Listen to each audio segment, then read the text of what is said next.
alone. And the sad part is that we have no more police in the streets of our major cities than we had 10 years ago. And what the president proposes won't help much. What he proposes is no increase over what the Congress has already approved last year.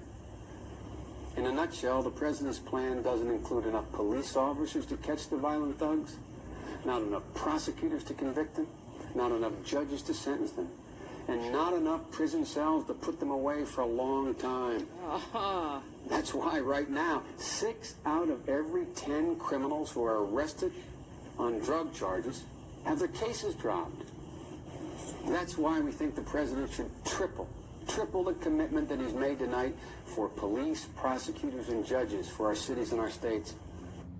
So that's how we got there. Guys like Joe Biden, right, in the crime bill, saying stuff like that, wanting to, build more prisons. So what he's saying, more prisons, more cops, more prosecutors, more prisons. That was his.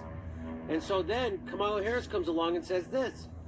For people who are progressive thinking and liberal-minded, or just progressive thinking in terms of just fix it, is that we all have these posters in our closet that is attached to a stick that we sometimes will card out when we're talking about criminal justice policy and those statistics that you first heard when we opened it up, incarceration, and we run around with these signs, build more schools, less jails. Build more schools, less jails. And we walk around everywhere. Build more schools. We protest. Build more schools, less jails. As if that's a bad thing. Building schools and less jails. She's mocking that idea. Put money into education, not prisons. How dare you? How do you put more money in education and educate our kids instead of jail those pot smokers? Yeah. There's a fundamental problem with that approach, in my opinion. Do share. This. I agree with that conceptually. But you have not addressed the reason I have 3 padlocks on my front door. So part of the discussion about reform of criminal justice policy has to be an acknowledgement that crime does occur, and especially when it is violent crime and serious crime. Well, there should be a broad consensus that there should be serious and severe and swift consequence to crime. I was speaking before the San Francisco Democrat. It was a Saturday. I'd done a bunch of events, so I got there and I was a little tired. And I got to the podium, and I looked out at the San Francisco Democratic Party.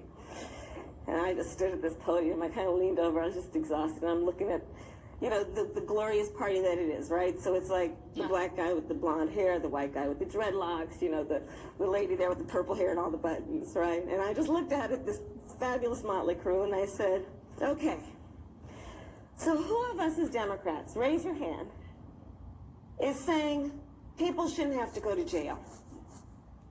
And you could see these hands just start to run up. I said, hold on. One human being kills another human being. A woman is raped. A child is molested. Is that what we're saying?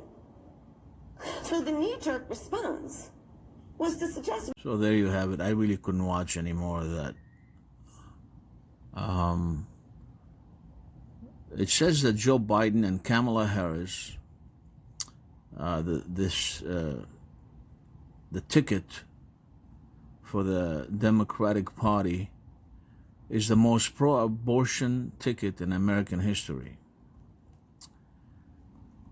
Let's see what this woman writes. It says the pick is in, and pro-abortion California Senator Kamala Harris is Joe Biden's running mate. And for the leading pro-life groups, the pairing is the most pro-abortion presidential ticket in American history. Let me see if I can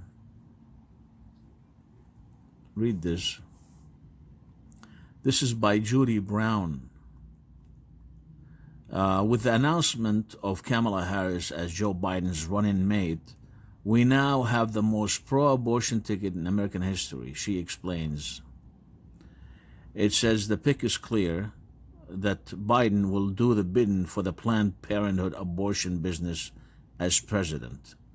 in a previous video, and I think YouTube took it down, about Margaret Sanger, the founder of Planned Parenthood. Was it back in the 30s or so? I can't remember the year, but we know that she was a racist. She thought black and brown were less human beings than whites. You guys can look her up. It says Harris is well known for being the first attorney general in California history to bring charges against an undercover journalist for documenting criminal activity. She demonstrated her complete surrender to Planned Parenthood, a self-admitted racist and white supremacist organization.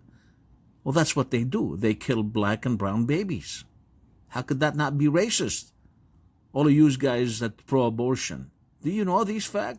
All of you guys with the sign Black Lives Matter, do you know that's what they do in Planned Parenthood? They kill black babies? So she said that the fact Biden would pick her, Kamala Harris, shows his total submission to Planned Parenthood, the operator of the largest abortion chain in the United States. Now, Kamala Harris is an extremist who supports abortion on demand through birth, by the way. In case you didn't know, look her up.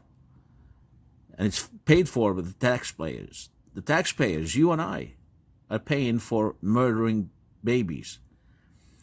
I don't know if the camera's showing this, but she is even for infanticide. Infanticide. Have you ever looked up that word and what it means?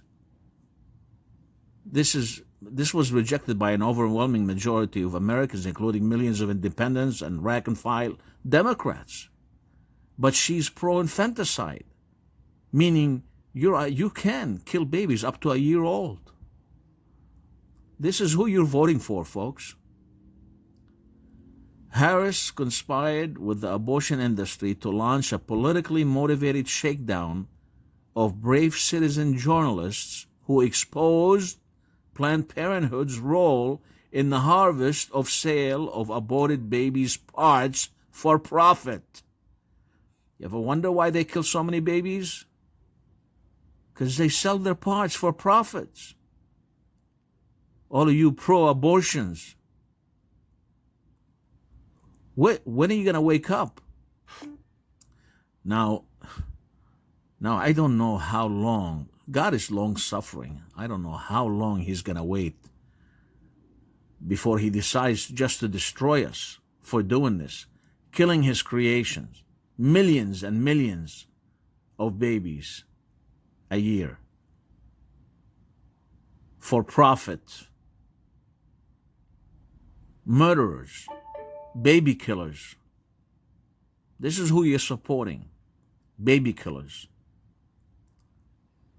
This is a disgusting topic, but people have to wake up.